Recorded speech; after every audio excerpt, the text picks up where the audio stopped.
So my beautiful people, I am back, and today we're going to talk about Dying Light 2 Stay Human, where I'll bring you 20 plus things you need to know about this game.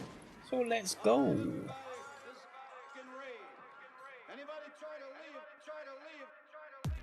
How's it going, guys? My name's DPJ, and if you do enjoy the video, leaving a like really helps out, and if you like what you see and want to see more, be sure to subscribe. So Dying Light 2, you're obviously here because you're interested in this game like us all, and I personally cannot wait for this thing. It's definitely my kind of game, and today I'll bring you 20 plus things you need to know about it. Okay, so this is a game I will 100% be covering on my channel. So if you followed me in the past for previous guides, expect no different from this game, which does arrive February 4th, so not too far away whatsoever. Under a month, people. I can't wait.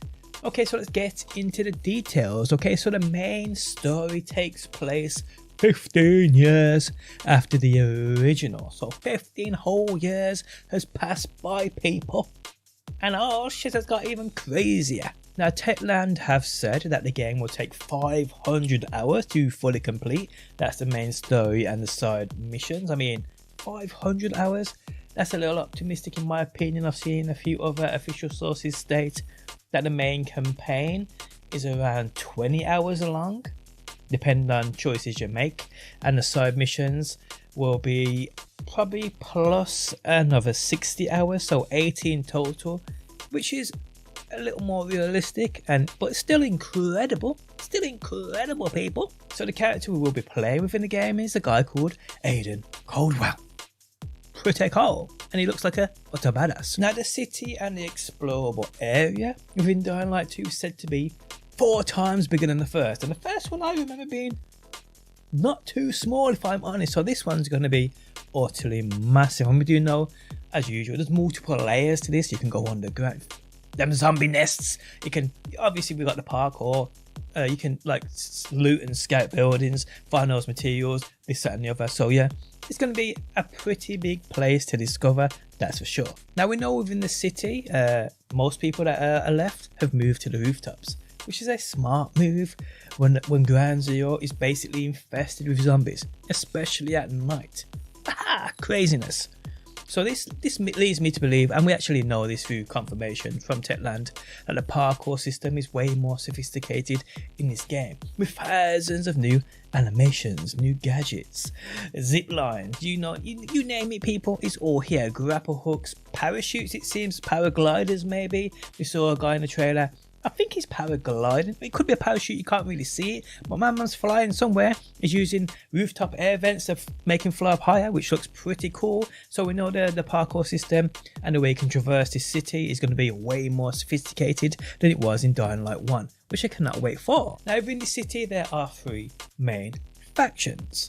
So we have the survivors, who are said to be just regular civilians, a friendly bunch, a peaceful bunch. Because of this, people, their power within the city, their weaponry is limited, remember that.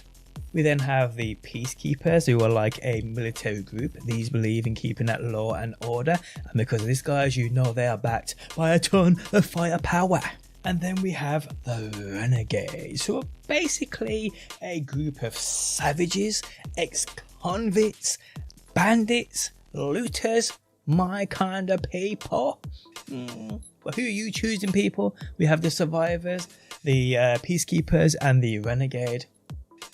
Who you picking? Who you picking? Now, you can actually help these factions and gain allegiance with them, and depending on which you do, which you help, which you choose to side with, will obviously have consequences on the way you play the game. Some good and some bad. Now, these consequences may be as big as gaining or losing access to certain parts of the city. We may see main story characters dying and much more, which will then go on to affect the game on a bigger scale. Now, there's more than just humans you need to worry about within Dying Light, because we have zombies, and zombies are at the top of the fuck you up chain. Now, zombies nest in and around that ground level, and this game sees, I believe, all zombie types return from Dying Light 1. But there are new variants which I've covered in a previous Dying Light video. If you do want to check that out, you'll find it on my channel. Some scary looking mofos for sure. But let's just say, as we know, zombies try to murder you. They want to eat you.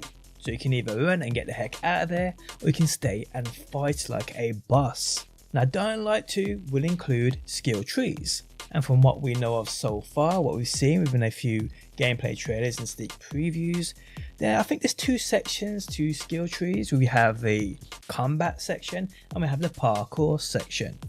So it is basically the case of stand and fight or run like a biatch. What are you gonna do, people? What are you gonna do?